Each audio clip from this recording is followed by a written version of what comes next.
You know, when you show up and you're like, well, where's your business plan? You're like, well, we're still robots. And they're like, get out, right? Like, this needs to be a lot more clear than that. We were sitting with one of these well-respected funds, and my co-founder was running late. We were very nervous to meet them. Overall, I remember the partner being very interested in the technology we were building, the problem. He was taking lots of notes, and I remember getting an email after the meeting, and the email basically said something along the lines of like, love the product, it's a worthy pursuit, but we're not really interested unless you have a path to a recurring revenue stream of some sort. Well, I think it's always risky to change the business model, right? If you think about Adobe, when they switched from buy once and own it to essentially renting the software, people were up in arms because it felt like a betrayal, right? It felt like a real betrayal. Like at some point you were able to own the software, and now you had to rent the software from them. Making just a gadget doesn't cut it anymore. Hardware creators have to not only build a brilliant tech product, but also find a sustainable business model that keeps cash flowing in long after people buy a device. Subscription plans are everywhere, but why are they so prevalent and so important to hardware startups now?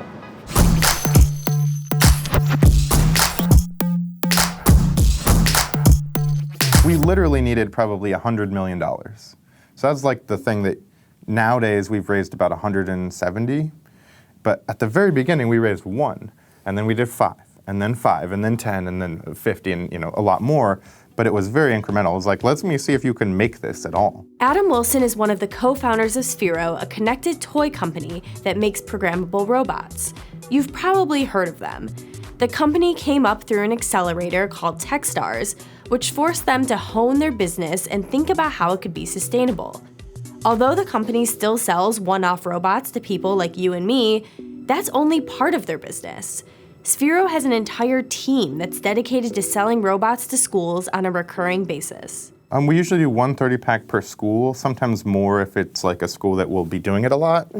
And that's why the 30-pack needed to come in sort of like a little Pelican case with wheels that plugs into the wall for all of them. Because we realized, again, if you ever watched or had to help a teacher, that was a thing, get involved with it for real, but we had to help teachers carry 30 of these boxes from this class to this class, and then get them all out and charge them, and you're like, oh my gosh, like there's no way this will work, right? How many schools are you in? About, 40,000 now. Oh my Yeah, gosh. we're in quite a bit of schools. That's worldwide. So how do we make it so, A, you can get professional development on this? Because that was a huge question, was like, that's great, like, how do I teach this? And so professional development is a good recurring revenue. We do have a program, sort of the unlimited program. So here's your thing of 30. If any of them break for any reason, we'll replace any of them all the time. Have you guys pitched investors since education became a big part of your business? It's changed a lot. When we first started, we got laughed out of a lot of rooms, right? It was none of this other cool stuff, no education, just, hey man, we want to make a robot ball, and you connect it to an iPhone, and that's the product. And a lot of people did not what is that? I don't get it. And a lot of investors nowadays want to see a reoccurring revenue model because hardware sales are very, very challenging.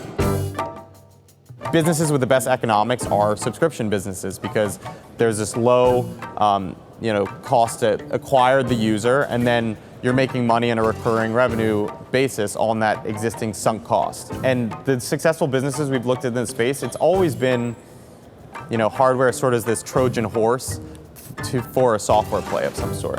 Link is what we affectionately call a people compass. And what that means is anywhere in the world, if you have one and I have one, it's going to give you a really simple arrow and distance that updates in real time. We're working with ski resorts, music festivals, amusement parks, and we recently launched a successful Indiegogo campaign. We hit 1.7 million in revenue in 2 months and sold 20,000 units in under 60 days.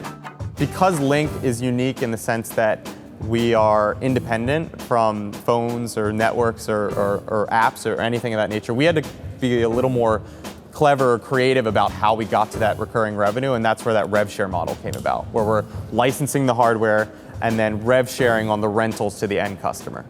Both Link and Sphero found a way to keep the cash coming in, but finding the best business model for them wasn't obvious. Haya Camps is the director of portfolio at Bolt, a hardware-oriented venture capital firm. He advises companies on how to make their businesses work and how to make themselves profitable. I think really what you end up looking at with any business is how much money does it cost you to acquire a customer. Now, For some companies, that might be $100, right? So you spend $100 to get a customer, you haven't made any money yet. The second part of that equation is how much money is that customer ultimately going to spend on your company, right? So if you spend $100 to acquire a customer and you make $80, you've lost $20. One half of that equation is usually known as CAC, or the customer acquisition cost. The other half of that is the lifetime value, or LTV. And really what you try and do is to have a lifetime value of a customer that is big enough to be a significant multiple over your customer acquisition cost. And if that works, then basically you've made it. Basically, what Haya is saying is that it could take $100 worth of Facebook, Instagram, and Subway ads to finally convince someone to buy a new $300 coffee maker. That $200 of revenue is about as much as the coffee company is going to get out of that customer, maybe forever. People don't upgrade their coffee makers that often, and therefore these coffee companies need a way to get a more steady revenue. So, that coffee maker company could sell proprietary coffee pods, which are required to use the maker, and that serves as its recurring revenue source. And it's that additional revenue that eventually makes up for that initial $100 ad spend and then keeps cash flowing in. So to bring it back to Sphero and Link, they both found a different way to get that recurring revenue.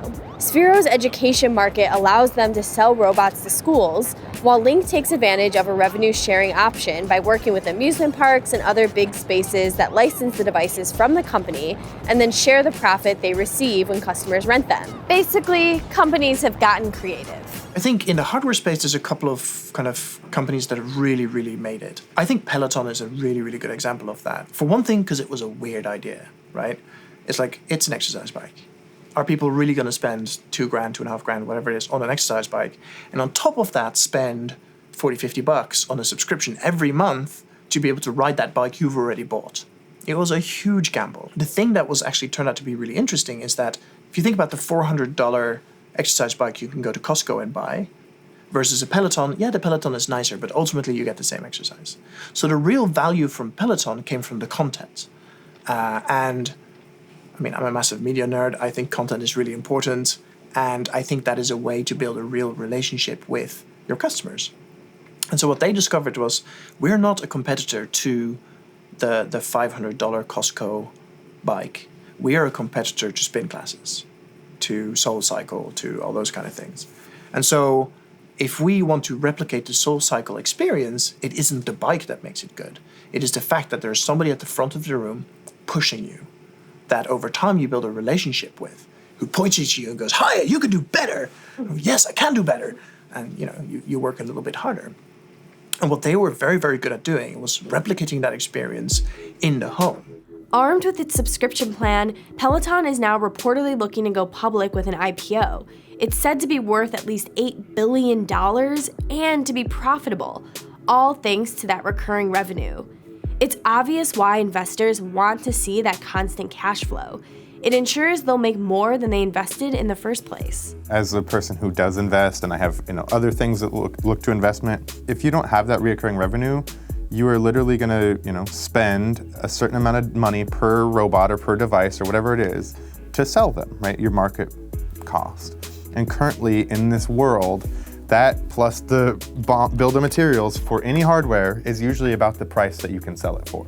So without the recurring revenue, you just can't make a lot of money. And so if you want to, you could, but it'll be a much slower business. Mm-hmm. And that's not what VCs look for, right? I want to see, and so you do need to build that in. I can't imagine a robot or hardware or any other company that takes off without it, right? You think of Nest or Ring or any of those people who you're like, the hardware part, honestly, pretty simple, like camera, Wi-Fi thing. Mm-hmm. The recurring revenue, the software, the access, the easy use, there's your company.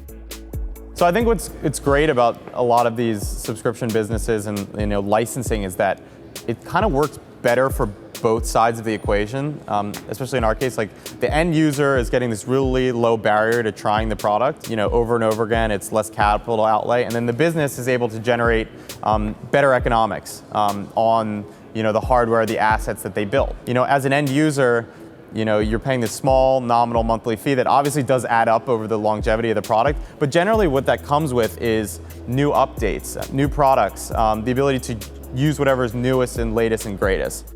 I think there are definitely hardware businesses that can do perfectly fine without subscription models. Casper being an example, they're doing perfectly fine. But I think it all really boils down to the CAC to LTV arbitration.